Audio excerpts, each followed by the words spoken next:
Police आ रही है घर में, किसी के भी घर में घुस जा रही है। मम्मी का भी नाम दे दिया गया है। 8 महीने से हम लोग पापा को देखे नहीं है। दानापुर की पूरी जनता से यही हाथ जोड़ के विनती कर रहे हैं, प्लीज आप मेरे पापा को नहीं, कम से कम हमको देख करके मेरे पापा को जिता लीजिए। बोलना चाहते हैं कि हमको समझ में नहीं आ रहा है कि मेरे पापा लोग पे इतना अत्याचार क्यों हो रहा है। मतलब कल पूरे रात गांव में पुलिस थी, बस पुलिस आ रही है घर में, किसी के भी घर में घुस जा रही है। मम्मी का भी नाम दे दिया गया है। 8 महीने से हम लोग पापा को देखे नहीं है, बात नहीं हुआ है। मम्मी पे भी FIR हो गया है, पूरे परिवार पे FIR है। तो हम लोग बच्चे लोग कहाँ पे जाए, हमको समझ में नहीं आ रहा है क्योंकि मेरे घर में बस बच्चा है, कोई भी लेडीज, बस मम्मी लोग है और कोई भी जेंट्स नहीं है। तो हम लोग बच्चे लोग रहेंगे किसके साथ? आप लोग सबको जेल में डाल दीजिएगा तो हम लोग रहेंगे किसके साथ? रोज पुलिस आता है घर पे, रोज अत्याचार हो रहा है। पापा घर पे नहीं है, फिर भी मेरे पापा 4 साल पहले आए थे। हम पापा के साथ 4 साल ठीक से थे भी नहीं, क्योंकि पापा ज्यादा समय क्षेत्र में ही रहते थे। सुबह में जाते थे, रात के 11-12 बजे घर पे आते थे। और अभी हम पापा से 8 महीने से ना बात किए ना। मतलब सोचिए एक बच्चे पे क्या बीत रही होगी कि मतलब अपने पिता से बात नहीं किए हैं। मेरे पापा को देखे हुए 8 महीने हो गए हैं। 8 महीने से हम अपने पापा का आवाज नहीं सुने हैं। और फिर भी प्रशासन लोग इतना तंग कर रही है, घर पे आ जाती है और बोलती है कि सब पे FIR होगा। इसलिए हम दानापुर की पूरी जनता से यही हाथ जोड़ के विनती कर रहे हैं, प्लीज आप मेरे पापा को नहीं, कम से कम हमको देख करके मेरे पापा को जिता लीजिए। हम अपने पापा के साथ बहुत दिन से नहीं है। और मतलब अब हम चाहते हैं कि मतलब हम अपने पापा के साथ रहे, क्योंकि बचपन से लेकर के अभी तक हम अपने पापा के साथ अच्छे से नहीं रहे। जैसा आप बता रही हो कि रात जी, कभी भी घर में, कभी भी किसी के घर में घुस जा रही है। जितने भी कार्यकर्ता है उन लोग को पकड़ ले रही है पुलिस। अब मतलब हम लोग वोट मांग रहे हैं तो वो भी हम लोग की गलती है।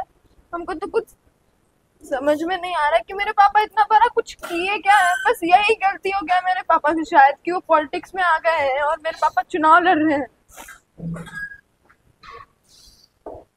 डर का माहौल है आपकी साइड में? बहुत ज्यादा डर का माहौल है। हम लोग के घर में अभी भी कोई नहीं है, बस बच्चे और मम्मी लोग हैं हम लोग। अब मम्मी लोग को भी ऐसे किया जाएगा तो हम लोग बच्चे किसके साथ रहेंगे ना? मतलब ना पापा है ना मम्मी। आप लोगों को भी धमकी दिया जाता है? हाँ, घर पे पुलिस आते हैं तो बोलते हैं तुम्हारा एज कितना है, अभी तो तुम्हारा बाप जेल गया है, तुम लोग को भी डलवा देंगे। कौन बोलते हैं? प्रशासन लोग बोलते हैं घर पे आकर के। पुलिस में महिला सिपाही भी रहती है कि पुलिस सिपाही? सब कोई रहते हैं और सब कोई बच्चे लोग पे बहुत अत्याचार करते हैं, कैसे भी बात करते हैं। हमारे माध्यम से जो लोग भी आपको सुन रहे हैं, देख रहे हैं, उनको क्या कहिएगा? मुख्यमंत्री भी देख रहे होंगे, आला अधिकारी भी देख रहे हैं, तो उनसे कुछ बोलिएगा आप सभी से प्लीज हाँ जोड़ के विनती है, रिक्वेस्ट करें, पैर जोड़ रहे हैं आप लोग के सब। प्लीज मेरे घर पे, हम लोग के घर पे इतना तंग मत कीजिए। हम लोग के पापा भी अभी साथ में नहीं है। हम लोग के घर पे अभी कोई नहीं है। मुझे इस पत्र के माध्यम से मालूम हुआ है कि कल 6 तारीख को चुनाव के दिन आवागमन के लिए जो नाव का सुविधा है, जहाज की जो सुविधा है, उसको बंद कर दिया गया है जनता के लिए, पब्लिक के लिए, वोटरों के लिए। तो 56 बूथ उस पार है। 56 बूथ के वोटर जो अभी कटाव के बाढ़ और कटाव की वजह से वो लोग पीड़ित हैं, जो इस पार रहते हैं, किसी तरह से झुग्गी झोपड़ी में, ब्लॉक में जहां उनको जगह मिल पाया स्थापित हैं, वो प्लास्टिक घेर के किस तरह से रह रहे हैं। ये लोग कैसे वोट करने जाएंगे, इसकी चिंता है। इसलिए आज हम लोग यहाँ बैठे हैं। ये बीजेपी का बहुत बड़ा ये प्लान है और प्लान के तहत लगभग 60 से 70 हजार वोटरों को रोकने का एक बहुत बड़ा षड्यंत्र किया गया है, जिसके माध्यम से ये देखा गया है। और इसमें SDM साहिबा कहती हैं कि वांछित लोगों को और जो लोग हैं वो शंका इनको है कि वहां कुछ गड़बड़ी किया जाएगा, तो क्या मैडम के माध्यम से पुलिस प्रशासन का व्यवस्था नहीं किया गया है? जबकि आचार संहिता लागू होने के बाद तुरंत जो भी उस तरह के वांछित लोग होते हैं उनको गिरफ्तार कर लिया जाता है, या तो 107 के तहत उसको थाना में और एसडीएम के यहाँ लगातार आने के लिए निर्देशित किया जाता है।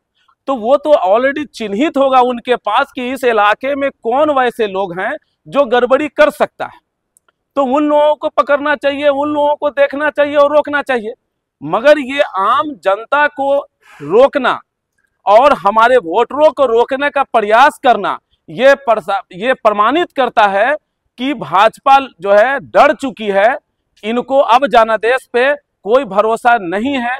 इसलिए ये लोग अब चुनाव आयोग और पुलिस प्रशासन के माध्यम से वोट लेने का काम करते हैं और हमारे वोटरों को रोकने का काम कर रहे हैं। इसलिए हम लोग आज ये आयोग को भी जो है, चुनाव आयोग को भी हमने आज जा करके एक लेटर दे दिया है, जिसकी कॉपी हमारे पास में ये उपलब्ध है।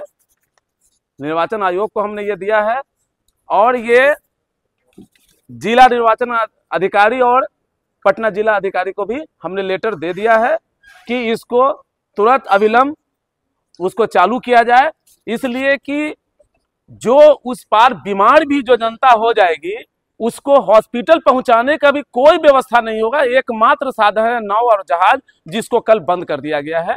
इसीलिए हम लोग आज आयोग को भी दे दिए हैं चिट्ठी और जिला अधिकारी को भी दे दिए हैं, और आप लोगों के माध्यम से बताना चाहते हैं कि हमारे उस वोटरों को मताधिकार से नहीं रोका जाए। जो वंचित लोग हैं, पीड़ित हैं, वो लोग इस पार रहते हैं, उसको वोट देने का अधिकार दिया जाए और तुरंत इस नाव को व्यवस्था जब पहले के जैसा बहाल किया जाए। ये कल आप लोग को पता चला, नहीं पता रुका जा रहा था?